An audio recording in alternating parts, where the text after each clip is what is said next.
1950 में कैलिफोर्निया के पास डेजर्ट में विक्ट्री नाम की कंपनी होती है, जहाँ पर सभी परिवार खुश रहते हैं, जहाँ पर सभी मर्द विक्ट्री कंपनी के हेडक्वार्टर्स में वर्क करने के लिए जाते हैं और महिलाएं अपने घर का काम करती है। फ्री वक्त में महिलाएं शेली नाम की टीचर से बेली भी सीखती हैं। सभी महिलाओं को अपने पति के वर्क के बारे में पूछने के लिए मना किया गया था और कंपनी के हेडक्वार्टर्स में भी जाने के लिए उनको फोरबिड कर दिया गया था। आगे हमें एलिस और जेक दिखाए जाते हैं, जो एक दूसरे से बेहद मोहब्बत करते हैं और आए दिन पार्टी करते हैं। एलिस की फ्रेंड का नाम बनी होता है। एलिस और जेक का फेवरेट सॉन्ग भी होता है और जब भी एलिस को घर का काम करना होता है तो वह वही सॉन्ग सुनते हुए काम करती है। कभी कभी टाउन में अर्थक्वेक भी आते हैं। एलिस जब इसके बारे में जेक से पूछती है तो वह कुछ नहीं बताता। जेक कहता है तुम्हें इस टॉपिक पर अब बात नहीं करनी चाहिए। शाम को जब एलिस और बनी की क्लास खत्म हो जाती है तो वह अपने नेबर में गॉसिप करती हैं, क्योंकि वहाँ पर कुछ नए लोग शिफ्ट हुए होते हैं और दोनों मार्गरेट नाम की औरत के बारे में भी बातें करती हैं, क्योंकि मार्गरेट बेले क्लास नहीं आती थी। मार्गरेट के साथ कुछ इंसिडेंट घटा था,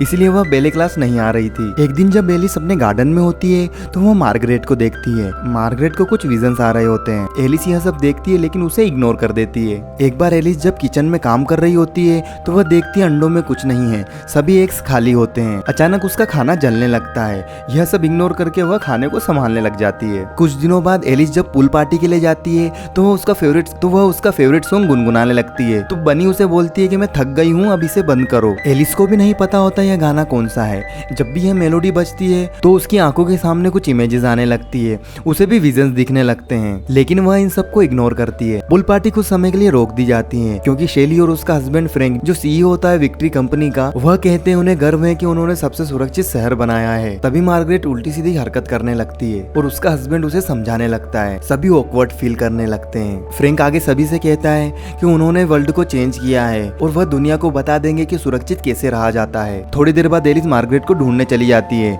जहाँ पर उसका पति उसे मेडिसिन दे रहा होता है, लेकिन मार्गरेट उन मेडिसिन को लेने से मना कर देती है और वह एलिस को कहती है वह बीमार है। इतनी देर में हस्बैंड डोर क्लोज कर देता है। एलिस जब पूल पार्टी में वापस आती है तो वह फ्रैंक के रूम में अपने पति जेक को पाती है।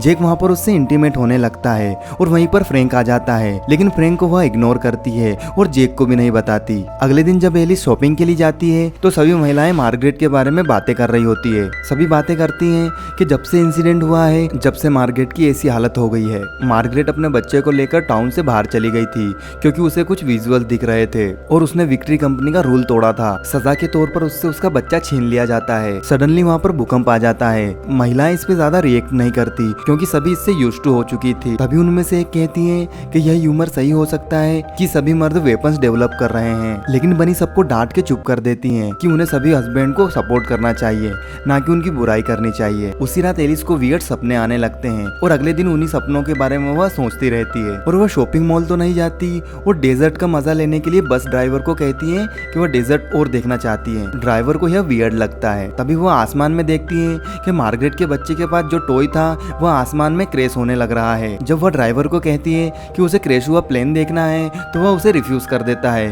क्योंकि यह सब रूल्स के खिलाफ था। एलिस सारे रूल तोड़ देती है और वह डेजर्ट के और अंदर चली जाती है। वह पहाड़ों से गुजरकर एक डोम पे पहुंचती है, जहाँ पर वह हेल्प के लिए चिल्लाने लगती है। वह डर जाती है और अपने दोनों हाथ डोम के ग्लास पे लगा देती है। एलिस को डिस्टर्बिंग इमेज दिखने लगती है और उसे वियर्ड सपने आने लगते हैं और अगले ही पल वह अपने घर में होती है। वह यह सब देखकर शॉक हो जाती है। एलिस जब किचन में जाती है तो वह अपने पति जेक को देखती है, जो उसके लिए खाना बना रहा होता है। जेक उसे बताता है कि वह उसके ऑफिस से आने से पहले ही घर आ गई थी। एलिस जेक को उसके साथ हुए इंसिडेंट के बारे में बताती है, लेकिन जेक कुछ नहीं सुनता और उसे सेड्यूस करने लगता है और कुछ जोक सुनाने लगता है, जिससे एलिस का मूड सही हो जाता है। अगले दिन जब एलिस विंडो साफ कर रही होती है तो उसे दीवारें दबाने लगती है और वह बेहोश होने लगती है। सडनली दीवारें हट जाती हैं और उसे लगता है यह भ्रम था। तभी फोन की रिंग बजती है। यह मार्गरेट होती है। मार्गरेट उसे बताती है कि तुम्हारे साथ जो हो रहा है यह भ्रम नहीं असलियत है। तो एलिस जवाब में कहती है कि तुम पागल हो, मैं नहीं। अगले दिन जब एलिस अपनी क्लास में होती है तो वह मार्गरेट को मिरर में देखने लगती है। मार्गरेट अपने हाथ पैर वैसे हिलाती है जिसे एलिस हिला रही है। तभी मार्गरेट अपना सर फोड़ने लगती है, जिससे एलिस चिल्लाने लगती है। सारी महिलाएं इससे शॉक हो जाती है। एलिस भागकर घर आ जाती है। जब एलिस घर आती है तो वह देखती है मार्गरेट अपनी आत्महत्या करने वाली है और वह उसको रोकने की कोशिश करती है। वह रो रही होती है, लेकिन मार्गरेट नहीं रुकती। जब एलिस उसके पास जाने की कोशिश करती है तो रेड कलर के कपड़े पहनकर लोग आ जाते हैं और उसे वहाँ से अलग कर देते हैं और मार्गरेट सुसाइड कर लेती है। एलिस जब अपने पति को यह बात बताती है तो वह विश्वास नहीं करता और वह उसे पागल कहता है। जेक बताता है कि मार्गरेट का हस्बैंड हस्बैंड हॉस्पिटल में है और मार्गरेट हॉस्पिटल में सेफ है। एलिस जब इस बात पर विश्वास नहीं करती तो जेक उस पर बहुत चिल्लाता है और उसे कहता है तुम सब बर्बाद कर दोगी। एलिस फिर बताती है कि तुम क्या करते हो, मुझे सच्चाई जानना है। जेक कहता है तुम्हारे क्वेश्चंस हमारी लाइफ बर्बाद कर देंगे और वह एलिस को अकेली छोड़कर वहां से चला जाता है। जब एलिस घर पर अकेली होती है तो उसे फिर से एल्यूसिनेशन होने लगता है। एलिस वैसा ही फील करती है जैसे उस वक्त वॉल के पास फील कर रही थी। एलिस को वियर्ड सपने आने लगते हैं और थोड़ी देर में वह अपने आप को विंडो के पास पाती है। अगले दिन जब एलिस खाना पैक कर रही होती है तो वह अपने आप को प्लास्टिक की पॉलीथीन में कैद कर लेती है और खुद की जान लेने की कोशिश करती है। तभी उसे होश आ जाता है और वह खुद की जान बचा लेती है। जेक को एलिस की फिक्र होने लगती है। वह डॉक्टर कॉलिंस को घर बुलाता है। डॉक्टर कहते हैं यह सब स्ट्रेस और टेंशन के कारण हो रहा है। जब डॉक्टर एलिस को दवाई लेने का कहते हैं तो कपल उसे मना कर देते हैं। तभी एलिस डॉक्टर के पास मार्गरेट की सीक्रेट फाइल देख लेती है। जब एलिस मार्गरेट के बारे में डॉक्टर कॉलिंस से पूछने लगती है तो वो बताते हैं कि मार्गरेट को कुछ बीमारी हो गई थी और इसी वजह से उसका पति भी काम नहीं कर पा रहा था, तो उसे विक्ट्री से निकाल दिया गया है और वह दोनों कहीं और शिफ्ट हो गए हैं। डॉक्टर वहां से चले जाते हैं लेकिन एक्सीडेंटली वहां पर उनका बैग भूल जाते हैं। एलिस मार्गरेट की फाइल चुरा लेती है। जब डॉक्टर अपना बैग वहां पर लेने आते हैं तो वह चालाकी से उसका बैग उसे दे देती है। जब एलिस मार्गरेट की फाइल देखती है तो उसमें कुछ नहीं होता, तो वह ड्रिंक करने लगती है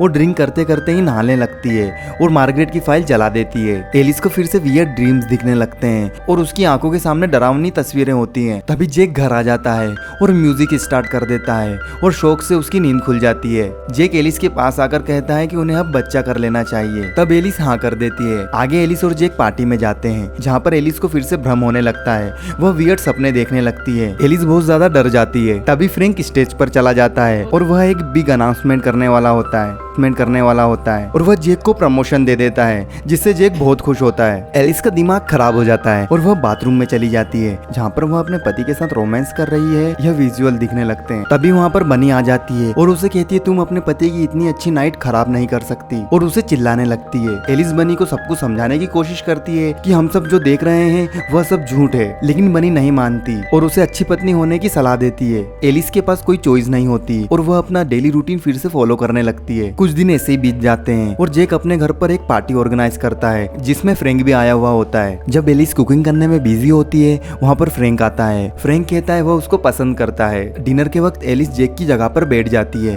ताकि वह फ्रैंक से आंखों में आंखें डालकर बात कर पाए। एलिस सभी को कहती है कि यह झूठी दुनिया है और सभी को सुनी सुनाई बातें रिपीट कर दी जाती है। सभी को एक अच्छी जिंदगी देने के लिए यह काफी नहीं है। यहाँ पर सभी को बुरा वक्त भूलने के लिए कहा जाता है और अच्छा वक्त होने का ढोंग किया जाता है। अच्छा वक्त अच्छा नहीं होता है और सब बनावटी है। फ्रैंक सभी से कहता है कि एलिस पागल हो गई है और उसे इलाज की जरूरत है। फ्रैंक की वाइफ शेली एलिस के हस्बैंड की इंसल्ट कर देती है और वहाँ से चली जाती है। धीरे धीरे सभी गेस्ट वहाँ से चले जाते हैं। जेक बहुत ज्यादा गुस्से में होता है और वह एलिस को चिल्लाने लगता है कि तुमने मेरी बहुत बड़ी नाइट खराब कर दी। एलिस जेक से कहती है कि तुम मेरे लिए इम्पोर्टेंट हो और कुछ नहीं और हम दोनों को यहाँ से चले जाना चाहिए। कपल डिसाइड करते हैं कि वह इस टाउन को छोड़कर चले जाएंगे। जब जेक और एलिस कार में होते हैं तो जेक एलिस से माफी मांगता है। इतने में वहाँ पर रेड कपड़े में कुछ गुंडे आ जाते हैं और वह एलिस को ले जाते हैं और जेक यहाँ पर रो रहा होता है। आगे हम देखते हैं एलिस को इलेक्ट्रिक शॉक दिया जा रहा है और उसकी पूरी बॉडी में दर्द हो रहा होता है और उसे महसूस होता है कि वह एक नई दुनिया में होती है जहाँ पर उसके पति की जॉब छूट गई होती है। इस दुनिया में एलिस एक डॉक्टर होती है। एलिस जब थक हार कर घर आती है तो वह देखती है कि जेक ने कुछ नहीं किया है।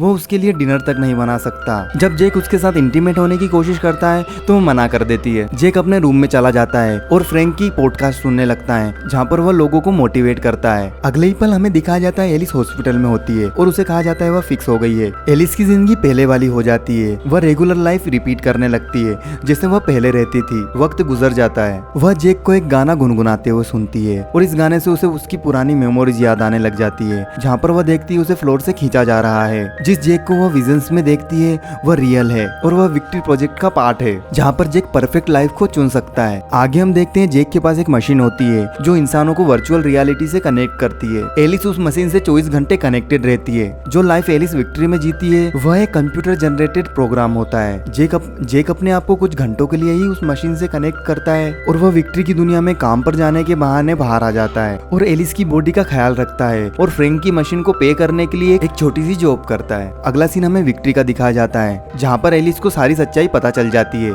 कि यह दुनिया एक प्रोग्राम है और कुछ नहीं। एलिस जब इन सब चीजों का एक्सप्लेनेशन मांगती है जेक से तो वह उसे चिल्लाने लगता है। वह एक्सेप्ट करता है कि उसने यह किया क्योंकि उसे एक परफेक्ट लाइफ चाहिए थी। जेक इन सब चीजों के लिए एलिस से माफी मांगने लगता है, लेकिन एलिस के दिमाग में कुछ और ही चल रहा होता है और वह जेक को मौत के घाट उतार देती है। अगर प्रोग्राम में कोई व्यक्ति मर जाता है तो वह असल जिंदगी में भी मर जाता है और असल जिंदगी वाले जेक ने भी आंखें बंद कर ली होती है। फ्रैंक को कॉल आता है और उसे सारी सच्चाई बता दी जाती है। कुछ ही पल बाद वहाँ पर बनी आ जाती है और यह सब देखकर वह शॉक हो जाती है। जब एलिस बनी को सच्चाई बताती है तो बनी कहती है उसे कि मुझे पहले से पता है और मैंने ये लाइफ चुनी है। बनी कहती है असल जिंदगी में तो उसके पास बच्चे नहीं हैं, लेकिन इस जिंदगी में उसके पास बच्चे हैं और वह नहीं चाहती कि यह लाइफ खराब हो। आगे बनी बताती है कि अगर तुम्हें इस दुनिया से निकलना है तो तुम्हें सिमुलेशन बंद करना होगा। यह प्रोग्राम जेक ही बंद कर सकता था, लेकिन उसकी तो मौत हो चुकी है।